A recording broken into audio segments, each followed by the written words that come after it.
G. Special rules for original issue discount. For purposes of this section and Section 881. 1. Original issue discount obligation. A. In general. Except as provided in subparagraph B, the term original issue discount obligation means any bond or other evidence of indebtedness having original issue discount within the meaning of Section 1273. B. Exceptions. The term original issue discount obligation shall not include I. Certain short-term obligations. Any obligation payable 183 days or less from the date of original issue without regard to the period held by the taxpayer. 2. Tax-exempt obligations. Any obligation the interest on which is exempt from tax under Section 103 or under any other provision of law without regard to the identity of the holder. 2. Determination of portion of original issue discount accruing during any period. The determination of the amount of the original issue discount which accrues during any period shall be made under the rules of Section 1272 or the corresponding provisions of prior law, without regard to any exception for short-term obligations. 3. Source of original issue discount. Except to the extent provided in regulations prescribed by the Secretary, the determination of whether any amount described in subsection A1C is from sources within the United States shall be made at the time of the payment, or sale or exchange, as if such payment or sale or exchange involved the payment of interest. 4. Stripped bonds. The provisions of Section 1286 relating to the treatment of stripped bonds and stripped coupons as obligations with original issue discount shall apply for purposes of this section. H. Repeal of tax on interest of non-resident alien individuals received from certain portfolio debt investments. 1. In general. In the case of any portfolio interest received by a non-resident individual from sources within the United States, no tax shall be imposed under paragraph 1A or 1C of subsection A. 2. Portfolio interest. For purposes of this subsection, the term portfolio interest means any interest, including original issue discount, which A. would be subject to tax under subsection A, but for this subsection, and B. is paid on an obligation I, which is in registered form, and 2. with respect to which I, the United States person who would otherwise be required to deduct and withhold tax from such interest under Section 1441A, receives a statement, which meets the requirements of paragraph 5, that the beneficial owner of the obligation is not a United States person, or 2. The Secretary has determined that such a statement is not required in order to carry out the purposes of this subsection. 3. Portfolio interest not to include interest received by 10% shareholders. For purposes of this subsection. A. In general. The term portfolio interest shall not include any interest described in paragraph 2, which is received by a 10% shareholder. B. 10% shareholder. The term 10% shareholder means I. In the case of an obligation issued by a corporation, any person who owns 10% or more of the total combined voting power of all classes of stock of such corporation entitled to vote, or 2. In the case of an obligation issued by a partnership, any person who owns 10% or more of the capital or profits interest in such partnership. See Attribution Rules. For purposes of determining ownership of stock under subparagraph B.I., the rules of Section 318A shall apply except that I. Section 318A.2c shall be applied without regard to the 50% limitation therein. 2. Section 318A.3c shall be applied I. without regard to the 50% limitation therein, and 2. In any case where such section would not apply but for subclause I, by considering a corporation as owning the stock, other than stock in such corporation, which is owned by or for any shareholder of such corporation in that proportion which the value of the stock which such shareholder owns in such corporation bears to the value of all stock in such corporation, and 3. Any stock which a person is treated as owning after application of Section 318, A, 4, shall not, for purposes of applying paragraphs 2 and 3 of Section 318, A, be treated as actually owned by such person.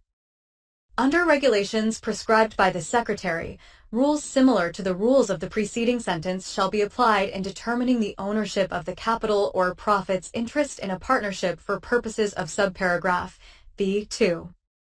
4. Portfolio interest not to include certain contingent interest. For purposes of this subsection, A. In general, except as otherwise provided in this paragraph, the term portfolio interest shall not include I. Any interest if the amount of such interest is determined by reference to I. Any receipts, sales, or other cash flow of the debtor or a related person. 2. Any income or profits of the debtor or a related person. 3. Any change in value of any property of the debtor or a related person, or 4. Any dividend, partnership distributions, or similar payments made by the debtor or a related person, or 2. Any other type of contingent interest that is identified by the Secretary by regulation where a denial of the portfolio interest exemption is necessary or appropriate to prevent avoidance of federal income tax. B. Related person. The term related person means any person who is related to the debtor within the meaning of Section 267, B, or 707, B1, or who is a party to any arrangement undertaken for a purpose of avoiding the application of this paragraph. C. Exceptions. Subparagraph A. I. Shall not apply to I.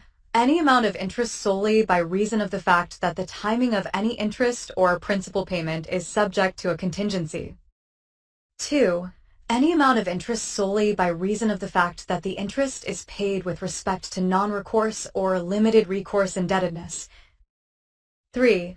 Any amount of interest all or substantially all of which is determined by reference to any other amount of interest not described in subparagraph A, or by reference to the principal amount of indebtedness on which such other interest is paid. 4. Any amount of interest solely by reason of the fact that the debtor or a related person enters into a hedging transaction to manage the risk of interest rate or currency fluctuations with respect to such interest. V. Any amount of interest determined by reference to I. Changes in the value of property, including stock, that is actively traded within the meaning of Section 1092, D, other than property described in Section 897, C1, or G. 2. The yield on property described in subclause I, other than a debt instrument that pays interest described in subparagraph A, or stock or other property that represents a beneficial interest in the debtor or a related person, or 3. Changes in any index of the value of property described in subclause I, or of the yield on property described in subclause 2, and 6. Any other type of interest identified by the Secretary by regulation. D. Exception for certain existing indebtedness. Subparagraph A. Shall not apply to any interest paid or accrued with respect to any indebtedness with a fixed term I, which was issued on or before April 7, 1993, or 2, which was issued after such date pursuant to a written binding contract in effect on such date, and at all times thereafter before such indebtedness was issued. 5. Certain statements. A statement with respect to any obligation meets the requirements of this paragraph if such statement is made by A. The beneficial owner of such obligation, or B. A securities clearing organization, a bank, or other financial institution that holds customer securities in the ordinary course of its trade or business.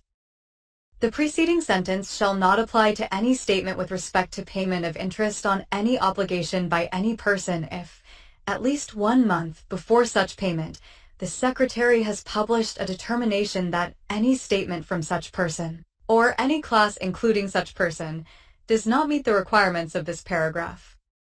6. Secretary may provide subsection not to apply in cases of inadequate information exchange. A. In general.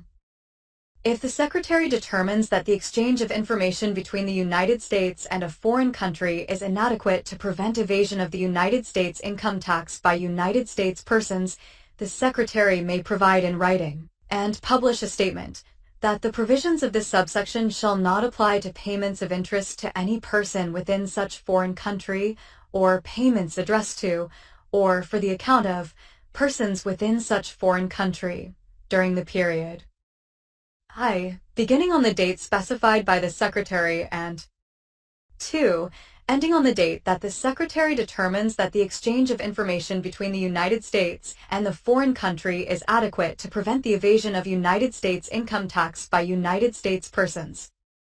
B. Exception for certain obligations. Subparagraph A. Shall not apply to the payment of interest on any obligation which is issued on or before the date of the publication of the Secretary's determination under such subparagraph. 7. Registered form. For purposes of this subsection, the term registered form has the same meaning given such term by Section 163 F.